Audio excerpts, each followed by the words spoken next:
Hey y'all, it's Maya Lucy and welcome back to another episode of Before the Code.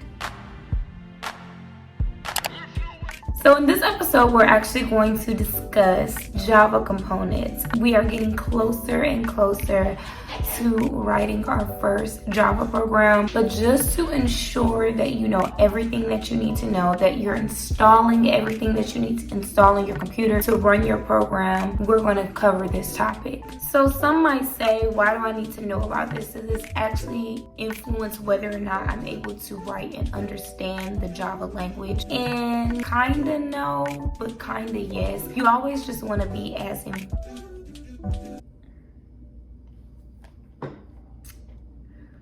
I just want you to be as well aware and knowledgeable as possible. You never know what people are going to ask in interviews. You never know if you're going to run across an issue and it takes you understanding this information. So I'm just passing along the knowledge that I know, and hopefully this helps you in some way. But we're talking about the things that make up how we program in Java and how it's able to run efficiently.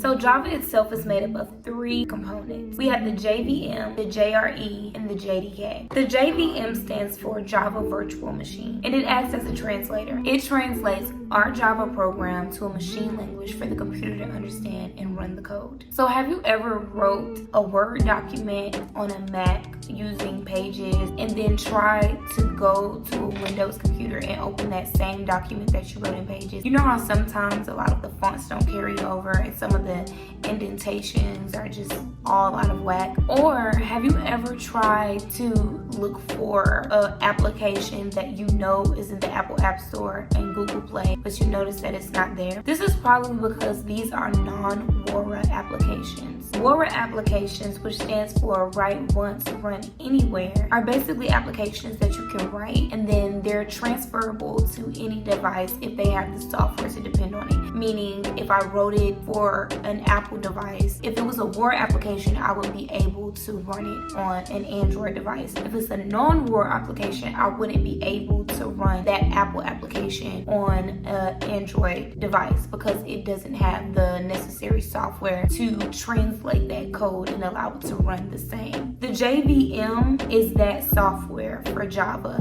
It's the software that translates that code to be able to be ran by the machine. So then we have the JRE, which stands for Java Runtime Environment. The JRE consists of all of the tools and core classes and libraries that we need in order to run a Java program. So in other words, you need the JRE in order to run your program. But more often than not, most systems already have it installed. Now, one thing about the JRE is it is machine specific, so you can't run a Windows JRE on an Apple. It just doesn't work that way. And it only reads bytecode. So this is after we've already written the program and it's already compiled and been translated into bytecode for the machine. The JRE includes instructions on unpackaging and running jar files. What are jar files? Jar files are just the Java archive packages. It literally stands for Java archive. Those are the Java packages. So now we have the JDK, which stands for the Java Development Kit. The JDK is needed to write Java programs. It includes all the tools that we need in order to develop a Java program. And like the JRE, the JDK is platform specific, so you would have to download the JDK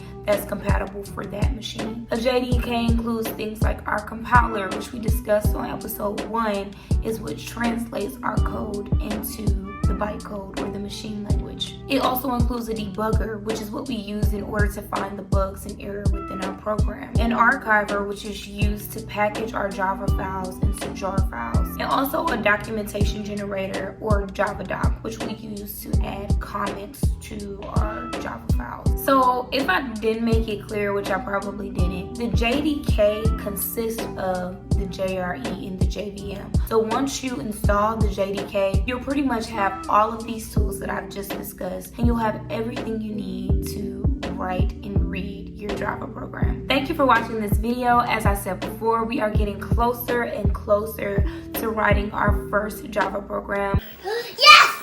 Yes! I'm so excited! Yes! So that that being said, if you want to know when we actually do start coding, make sure you subscribe and hit that notification bell so you can be notified every time we drop a video. But remember, on Wednesdays we code pink. Next Wednesday, new video will be dropping. Make sure you're there. Follow us on Instagram at CodingPink, CODENPINK. If you would like to follow me personally, you can do that too at NIYALATORR.